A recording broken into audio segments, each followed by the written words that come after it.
Okay, two more citizens' appearance, changing topic, and I would like to invite Miss Evie Kettler to discuss animal ordinance.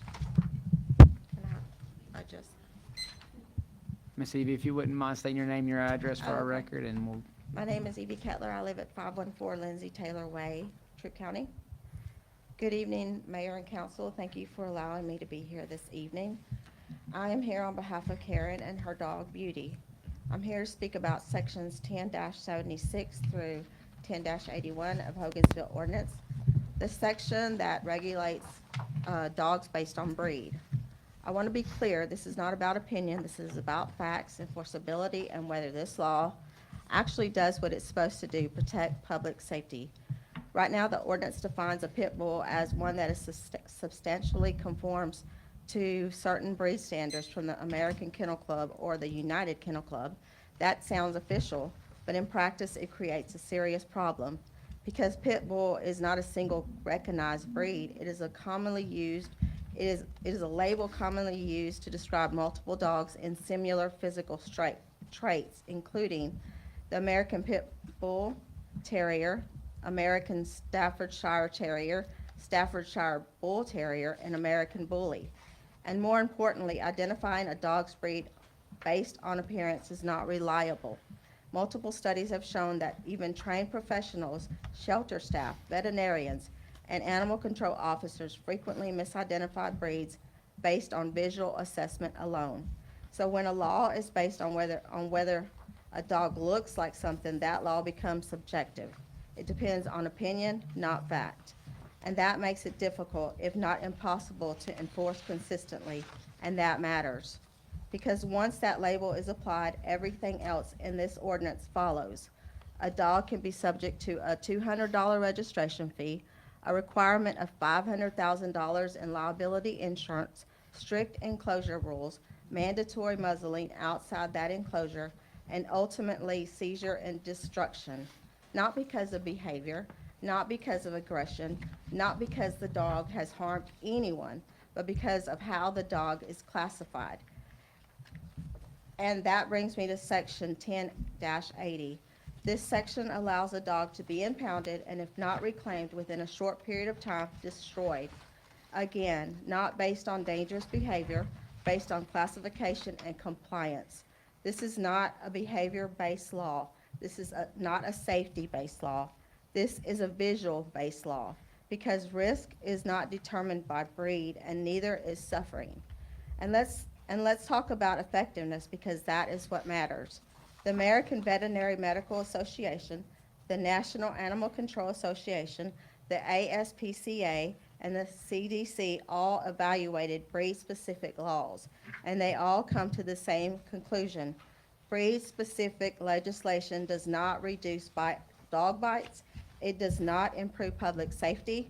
There is no credible evidence showing that targeting specific breeds makes communities safer.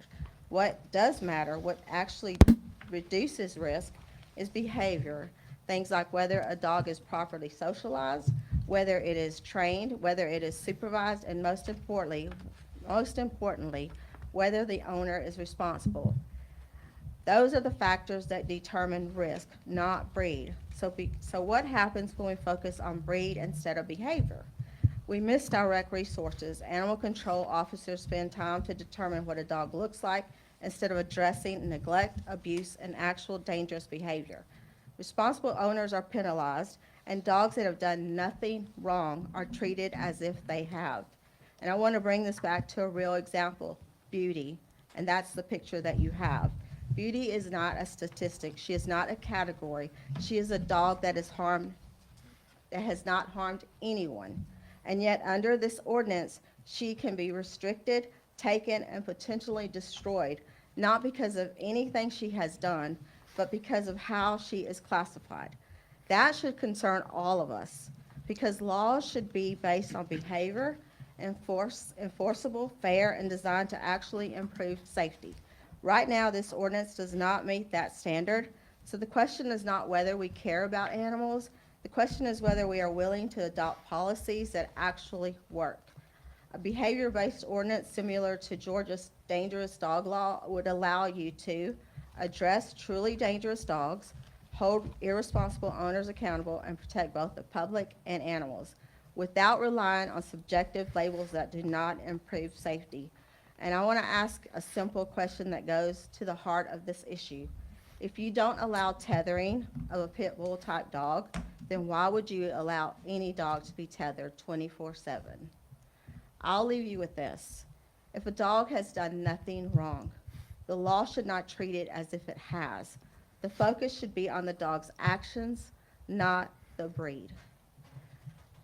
I want to thank you for allowing me to be here, and I would like to know what decision you make, whether you're going to relook at this ordinance and consider at least revising it.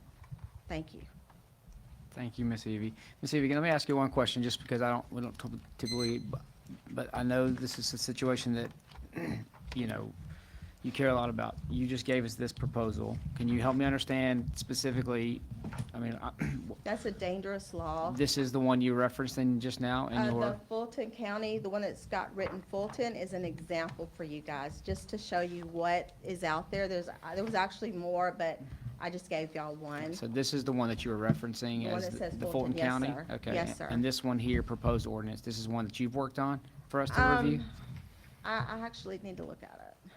Okay, but this came from you, though? Okay, I Yes, just want to that make came sure from I me. understand. Okay. I'm here today asking that y'all consider revising the pit bull ordinance. I know that I spoke to Jason, and I know that he is, I just want to give you a different view. This was the first time I'd ever dealt with a situation like Miss Karen's. She actually reached out to me and asked me for help. She was just so scared of losing her dog. I've never seen anybody be so scared. And it scared me, and I couldn't sleep, and I was just so anxious like she was. And Miss Karen did everything to try to keep her dog. How many other people are not going to do what Miss Karen did? They're just going to say, here, take my dog because I can't afford what you're asking me to do. And Miss Karen's dog did nothing. She did nothing wrong, but yet she was treated like she had, and that bothered me so much. I was actually coming here to talk about tethering, but this came up, and I just had to address it because it wasn't done when you all were in office, but now that you're here, I want you to at least look at it and think about the dogs out there that have done nothing wrong. Okay, thank you. Appreciate it. I just want to get clarification. Okay, Ms. Karen.